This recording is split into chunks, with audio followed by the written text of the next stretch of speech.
Well, good morning, Alexis. It's nice to have you with us today.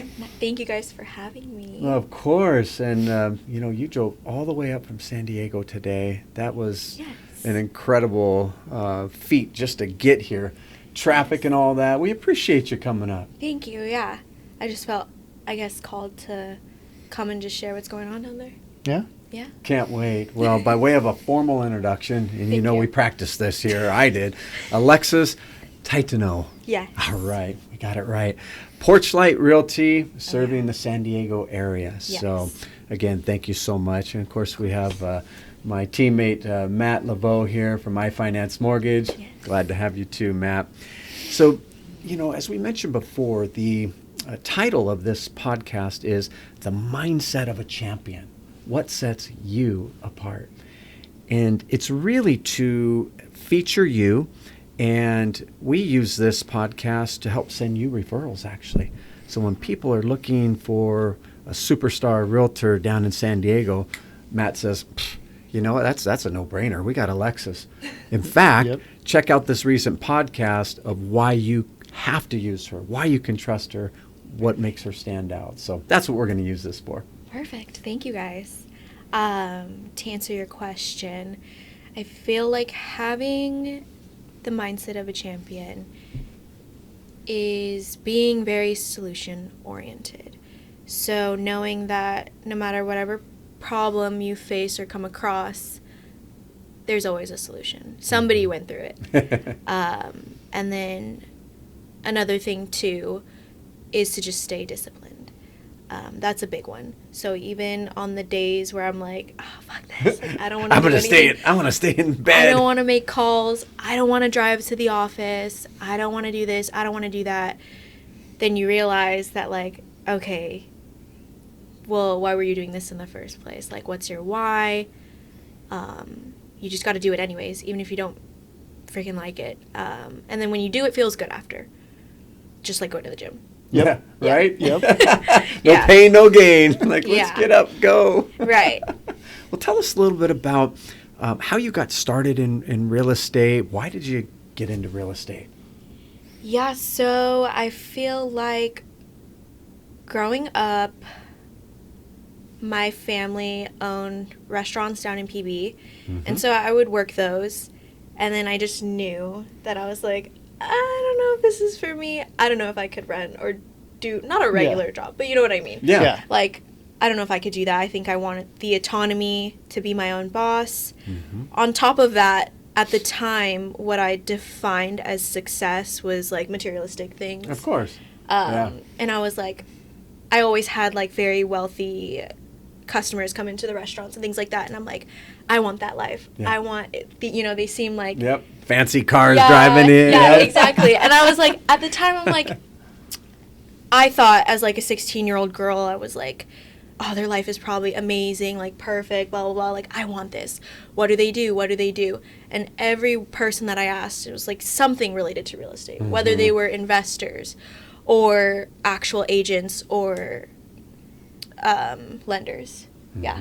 And so I was like, okay, well, I guess that's the ticket to freedom or success of what I thought it was at the time. And then in high school, my coach for wrestling, he's actually still a really big realtor in San Diego. And so I was like, wow, he's very successful. He has those things, right? Yep. So I was like, okay, that's the ticket. I've seen so much success from what everybody's doing. They're all following the same path. So I was like, you know what? I got to just do it. So right out of high school, I got my license, and I just started. I just took action. I just had to just took that leap of faith. Yeah. Speaking of PB, just real quick, side note, a buddy of mine owned a restaurant down there. Was it called Firehouse? Yes. Yes. It's still there. It's still there? It's right by... right by the water. It's like a block off, right? It's right by the water. I think on top of it is... what is it? Oh my gosh, why am I blanking? Yeah. But Firehouse, yes, I know what it's you're still talking. there. Yeah. What a small world. I am telling you, man. And Yeah. we used to have a volleyball tournament there. Just the beach. It's not even a block away. Right down there. And Firehouse used to sponsor it. Oh, wow. Yeah. And it was in my my other buddy, who was good friends with the owner, lived a block off. And so here we are walking down like a block carrying poles, volleyball poles and equipment down to the beach. But it was a pretty cool tournament. The fire department people would come out and play against the police. I mean, it was a lot of fun. So that's what made me think of PB. Wow. Yeah, I know. Such a small world. That's amazing. But yeah, I don't know. Success is different now, like what I think it is. Now being in it and doing it and having, done deals and all that, now I'm just like, okay, success is different. Yeah. It's not so much the materialistic things. And then I learned that, like, not everybody who has those things have a perfect life. Like, everybody has something going on. Yeah. Yeah. To me now, success is almost like they want to come back and use me again. Yeah. I've made them feel that comfortable throughout the whole process that they're recommending somebody else. Right. And they're happy at the end of it. Like, they didn't feel stressed at all. Right. So, you kind of, like you said, you take different approaches at different life stages and you make it work. Right. And it's not so much transactional anymore. Yeah. It becomes more like... It's relational, huh? Yeah. Yeah. Exactly. You see the people. They're not just a number. They're a family. They're so nervous. You probably see they're so nervous at first, right? Yeah. Next thing you know, you're calming them down. We're helping them out. Right. I mean, it's just and then they get their keys. That day they get their keys. How fun is that, right? Know. It is. Yeah. And we really don't know how much, like, or not we don't know, but, like, you don't realize how much you're impacting somebody and how big this is for them. Because we do this all the time. Yeah. So it's like, oh, like, we always help people buy homes and blah, blah, blah. But no, it's much deeper than that. And then most of the buyers, too, in San Diego are first-time home buyers or VA. Both have no idea, So, that's why we're there to kind of walk them through it. Yep. Absolutely.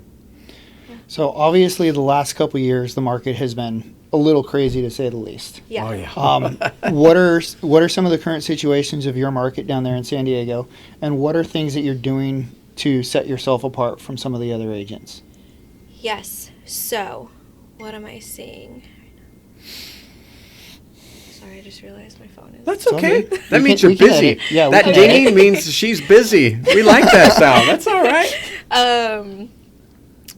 I know, I tried to, like, answer everybody before I came here. But what am I seeing? So my offers right now, I'm seeing more of sellers... Not giving quite as many concessions? Yeah.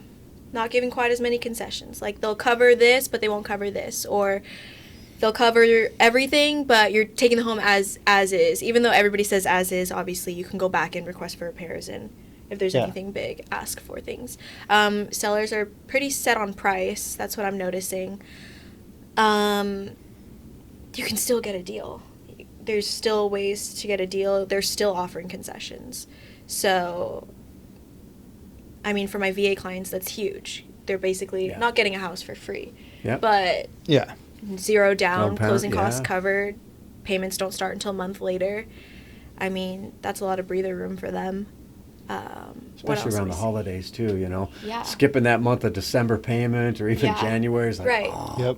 just in time. Right.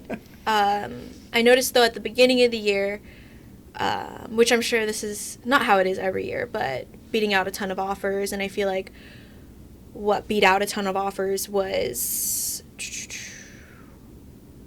I guess, talking to the agent beforehand, teeing it up, having my broker call them, that helped. Having the lender call them, that helped. Just showing that you're a strong team. And then, obviously, meeting them at the price that they want, and then getting all the concessions covered. Even if you can't, I like to say it like be like a Sour Patch. Like, be sweet in the beginning and then sour in between. Because at the end of the day, you're fighting for your client. Yeah. Right. So, shoot, sometimes I just had to do what I had to do to get them in. Yeah, get the offer accepted, get them in. It looks pretty, and then obviously through request for repairs, then that's when you can ask for more. Yeah. No, that's so true. And it's, I think you really bring out a good point, Alexis, is, we do whatever it takes to keep everybody calm. You know, a lot of times we're that wrestling coach. You know, we're coaching. We're coaching along the way. We see things that could potentially be a showstopper. Right.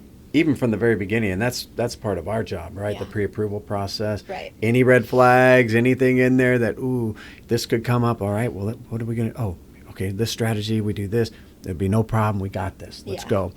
Right. But even during the process, all that hand-holding we do, people get so nervous, and it's our job we got this. And in the background, we're taking all the heat, we're taking all the pressure so that they can be ready for the biggest thing they're going to do in their life. Yeah, you know, exactly. So that's incredible. Yeah. Now, quick question for you. You know, we talked about the mindset of a champion. Mm-hmm. Now, you said you were in wrestling. Yeah. All right. Did you ever wrestle to win? Okay. I wish I had the mindset that I have now when I was wrestling. It's just such a mental battle. I defeated myself before I even went on the mat. That was such a mental. I can't do this. Yeah. that person's way bigger, stronger, whatever. Yeah, exactly. And then when you get in, you already, I thought I was already going to lose. Pin me. Yeah, I know. I'm pinned. And then there were some times where I'm super confident and pumped for it and things like that. Yeah. But knowing what I know now, I'm like, dang, if only I worked on myself like that. But what did I know? Right. Yeah. Yeah, no, and when you think about a champion, most of us, and Matt and I do beach volleyball stuff too, so we see a lot of champions. We see Olympic gold medalists that we officiate and things like that. You know, their mindset it's just a different type of a mindset. When you take a champion, they do things differently. They just do. They think differently. They exercise differently. They're doing the things that nobody else is willing to do at the time of day. Nobody's willing to do that, right? Yeah. They realize that all the little things matter. Mm-hmm. That if you miss one or two little things at the beginning of the day, it could set the tone for the whole day. Yeah. If we miss one or two things at the beginning of a loan, that sets the tone for the whole loan. Right. You know, maybe we forgot to ask for a particular document. Maybe we didn't talk with you about exactly what the interest rate or what the, something like that. Right. It sets the tone for the rest of the process. Right. Sure does. Tell us a little bit about your champion mindset when it comes to your daily routine. What in your mind, what makes a champion, but apply it to your daily routine. What sets you apart? What are some things that you do? Walk us through your day. Yeah. You have to get up early. Get ahead of the day. I get up. I'll just tell you the routine. Tell us. Get up. Gym is at 6 a.m. Write it down, Jim. Go down there. It's in downtown, so I drive 30 minutes to the gym, and then I come back home, I get ready, I go to the office. And then you must do, I break it down PFAC. So prospect, follow-up, appointments, closings. There should be, in a typical workday, 8 hours. So 2, 2, 2, 2. But if you don't have closings or appointments, where are those hours going to move? Prospect and follow-up.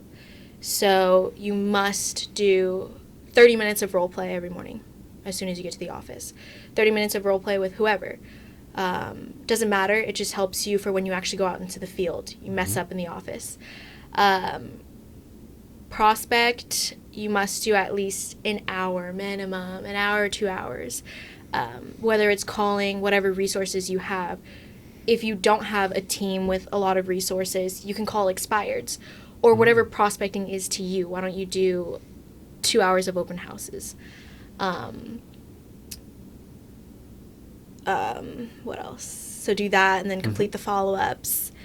How many people, I think they stop after the prospecting part. They don't follow up. Yeah. I find a lot of people, even some of our lender colleagues, they're like, Alexis sends a lead in and, oh yeah, I tried to call him. Well, did you get a hold of him? Yeah. Did you call him once? Yeah. You got to follow up, right? Yeah. And sometimes people don't know, I feel like, and also they don't have the right systems. Like we have great CRM systems. So even if they don't answer, then you schedule a task to call them then. I feel like when I first started, I didn't have any of that. So I understand why like people who don't have the systems in place don't follow up. But that's important to just do your prospecting, your follow-up. Once that's complete, those are like my MVPs for the day. I always write them down every day. So it's like you must do these things, and then, okay, you're good to go on with your day. You're good to have fun, whatever. Yeah. Or work more. It's up to you. So I wrote down PFAC, right? Yeah. All right. The A is the appointments, Yes. setting up appointments, right, Yeah. from the follow-ups and all that. And the C is the closings? Closings or like escrows, things like that. If you don't have any of these, you got to keep calling more. If you don't have enough follow-ups, call more. If you don't have enough appointments, you should be trying to move them down the funnel every time, trying to always set the next appointment. Yeah. Yeah. So there is no C if you don't do PFA. Yeah, exactly. Gotcha. Exactly, yeah. And then you'll notice, like, once you start getting more escrows, this goes down. One thing I recommend, because I've felt it, is to, even if you're busy, still make at least like 30 minutes or 1 hour a day of calling. Or else you're going to feel it in the next 90 days, the next 3 months. There's going to be nothing because you were so focused on all your escrows and you thought this was everything, and then you have no more business. You saw a little money Yep. come And in, then- like, yeah. ooh, I could go chill. I can go do this now. Yeah. Or you consume yourself in what all the escrows, and then 3 months go by and you're like, oh shoot, I have to start calling and I have to start turning myself on, you know. Yeah, and then that takes time to actually come to fruition. Exactly. Another 90 days. So then 6 months later, then you're seeing all these things, and then you learn your lesson, because I did it. So you learn your lesson to just keep doing it every day. Yeah. Yeah. We talked about it a little bit already, but what pivots and adjustments have you had to make because of the recent market? Obviously, you said in 2020, beginning of this year, you were getting a lot more of your other stuff accepted, a lot more the concessions. Yeah. What are you doing now to kind of combat that? Now,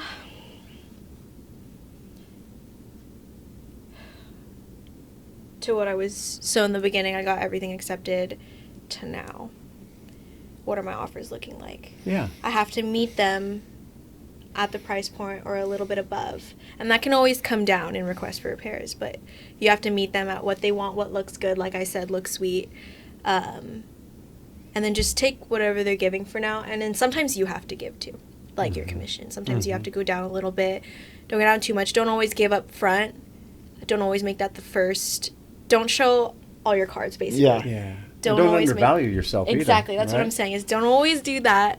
Because I did that in the way beginning. I would always give. I think we all And then did. I'm like, why? Because they never even ask. Sometimes it's not even a thing that goes through their head. Yeah. Yeah. It's But that you mental thing, wrestling Right, thing, right? exactly. I'm already half defeated. I better just give them half my commission right away. Yeah, exactly. Just to look strong. But then if you give up in the beginning, if you give it all up, then guess what they're going to do? Like throughout escrow, they're going to know you're going to be easy to give it all up again. So, Yeah. yeah. And you mentioned it earlier, kind of being the Sour Patch Kids. Yeah. Well, I like to think of it kind of like a cat. Okay. Because a cat, they'll come up and they'll be super nice and they'll want all the scratches. Yeah. And then all of a sudden they'll turn around and they'll bite you and they'll claw you. And Yes. Right. do all, and then they calm down again. So that's kind of what you go through when you're helping someone get your offer accepted. You're super Yeah. sweet to the buyer or to the seller. And then you go in and you start clawing and biting and trying to get everything you can as far as Yeah. concessions. Yeah. And then come closing, you're finally like, okay, yeah, we're good. Yeah. Everybody plays nice. Respectfully. Yeah. Yeah. Exactly. Because at the end of the day, like, our fiduciary duty is to the buyer. And really, it's no hard feelings. You can't be emotional about it. You have to be the one that's, because everybody else is being emotional. And I've dealt with escrows where agents get emotional because it's deeper than what it is. Sometimes it's just their client on them. But you just have to stay sane, because at the end of the day, you don't want to look crazy at the end of that. Yeah. Like, yeah. Is it easy to not get overly emotionally involved? Does that come easy? It didn't in the beginning. There's always something deeper than it, like up here. Yeah. Like, oh, like, what are they going to think of me? Or what could this do to me? Or in the beginning, obviously, if you're like tighter financially, it's deeper than, what you're doing to help your client. But then eventually, when you're good, then it's easy to just be very like emotionless. It's so, this is a very personal business. Yeah. And it is so easy for us to take every little thing Right. personally. Right. And sweat the small stuff, right? Right. Every little thing. Oh, no, this is going wrong. Oh. Yeah. At the end of the day, as we get more seasoned in the business, we're like, you know what? I don't sweat that. It'll work itself out. I just have to be transparent. Sometimes we have to deliver some news that says, okay, this is what's happening, but here's the solution. Right. We're working on this, but we just want to let you know, especially our agents, Right. you deserve to know what's jumping. And it's like, okay, this is a little surprise, little pivot we got to make, but here's the solution. Here's what's going on. We don't sweat that stuff. We don't take it personal. We realize it is what it is sometimes, but here's a solution. Let's go forward. Yeah. And we kind of, disassociate ourselves for a moment emotionally. And now Right. we think business. All right, how are we going to handle this? Let's get this taken care of. And yet we still do it with a smile. We still do it with, friendliness and everything. But sometimes we got to deliver some tough news, Yeah. Right. And I feel like you always got to, it's the way that you set it up as the agent too. Yeah. Like you have to, it's the way that you lead your client. You have to tell them from the beginning, don't get too attached, Yeah.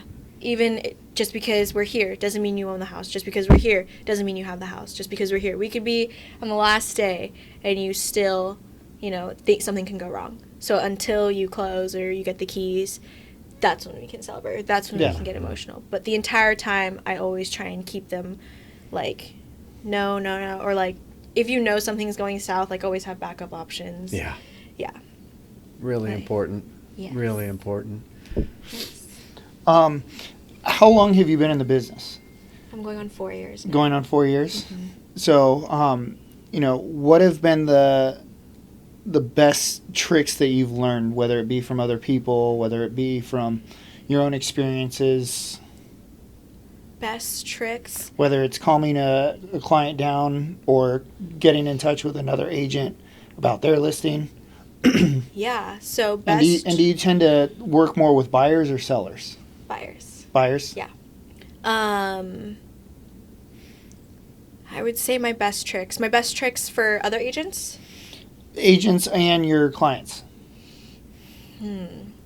For agents, I would say my best tricks were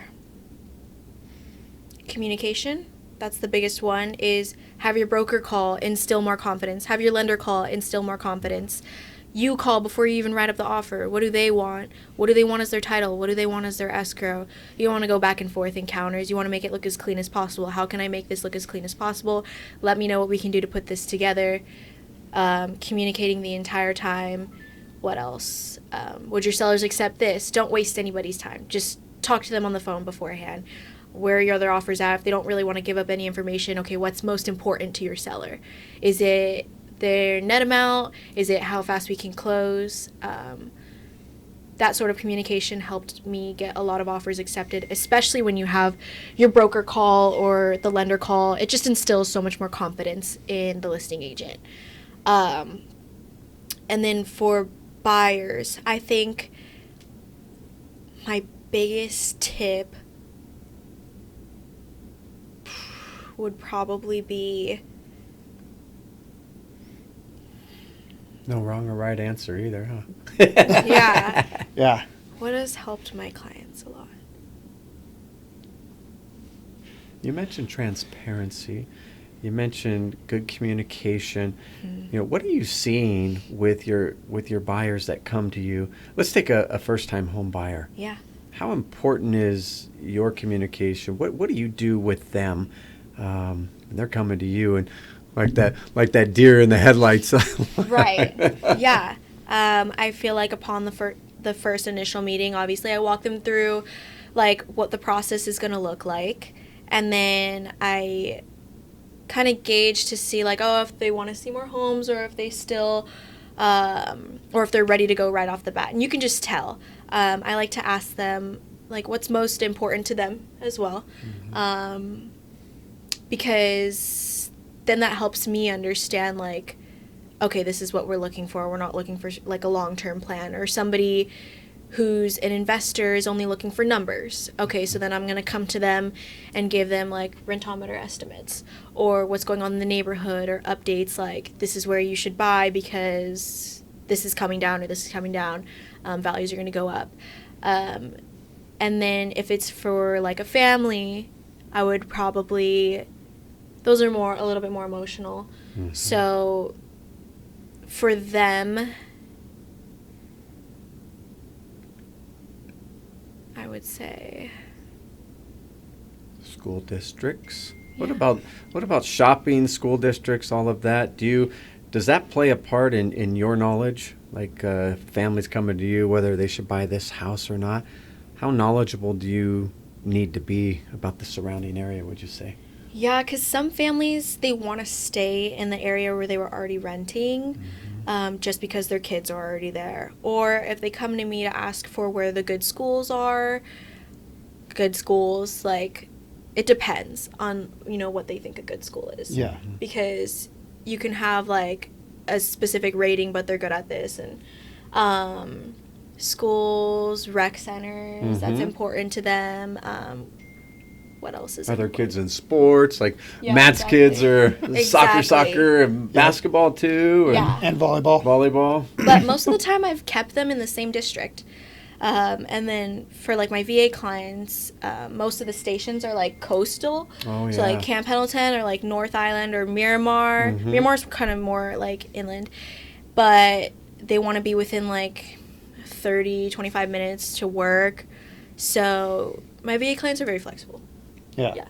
No, that's good. Yeah. You know what I see too is there's, I think, and we talked about this before, our podcast here, is there's a lot of people that are interested in jumping into real estate, right? Yeah. And so they go out, they get their license. Now they're all excited. I'm licensed. Woohoo! Yeah. And then the reality sinks in.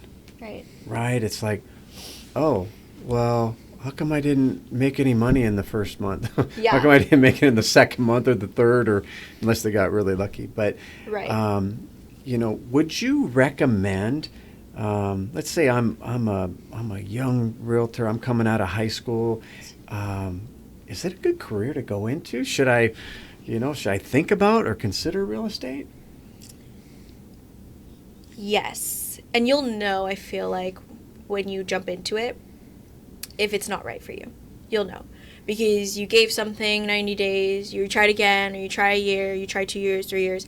You'll just know if it wasn't meant for you. But most of the time, there's always different buyers for, like, different people. Mm-hmm. Like, you'll connect with somebody at the end of the day.